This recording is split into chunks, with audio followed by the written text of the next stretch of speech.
Hello guys, after several years ng 10 years na hood ride ng Japanese, papalitan ko na yung original na upuan niya. So naman hood ride, papalitan natin ito. Yan, medyo tago lang natin to. Ganda kasi tingnan pag hood ride So alam nyo naman, mahilig ako sa hood ride. So yan, tipid, matipid, tapos matibay ito ito yung original na upuan niya. So nilagyan lang ng upholstery, pero matibay, makunat to. Titingnan natin, tatago pa rin natin to, kaya upholstery lang naman to yan guys. Ito ipapalit natin si Japanese. Ito Chinese naman to, no? Chinese to Japanese. Ito yung Japanese, pero grabe, ilang taon na to, 10 years na, pero yan buo pa rin, hindi pa rin nasisira. Yan guys, so ang pagtanggal niya ganun lang guys. Dito lang, wala naman akong papalitan, same pa rin, stop, yan pa rin. Luluwagan mo lang yan dyan, pagkaluwag sasalpak mo lang yan. Yan ganun lang siya guys. So magiging ganyan na yan.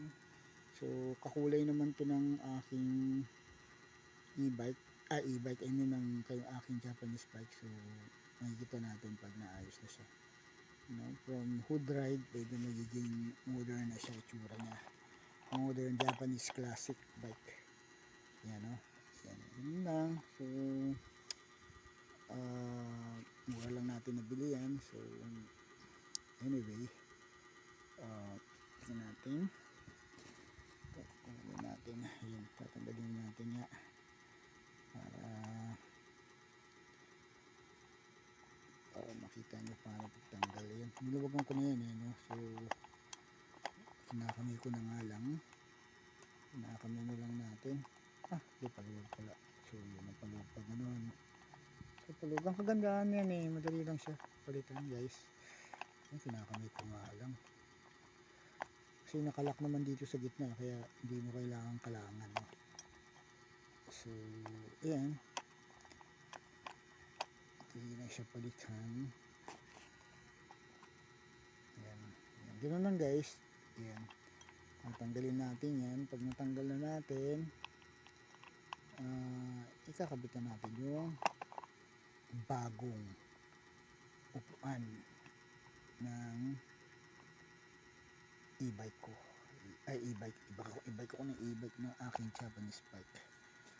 Yan guys, so yan, pahingayin na muna natin tong aking classic na upuan. Tibay yung punat, tingnan yung ilalim guys, halos parang walang crack, di katulad ng mga nabibili dito sa atin, yung mga replacement nasisira. Pero ito grabe, ilang taon na yan guys, pero tingnan nyo, buong buo pa, napakakunat. I don't know this one, pero I think this is forma ayan,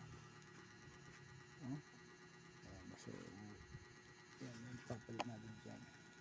So imagine that, same original print to ng Japanese, stainless talaga siya, hindi kinakalawang. So lucky. So sabi ko nga 10 years ago this is worth 1,000 pesos yung Japanese, pero ngayon mahal na to. Saka hindi ka na makakita ng katulad ng folding bike ko. Kaya after 10 years ko pa lang nag-upgrade, na-upgrade ko pa nga lang yung brake lever sa katong kuan.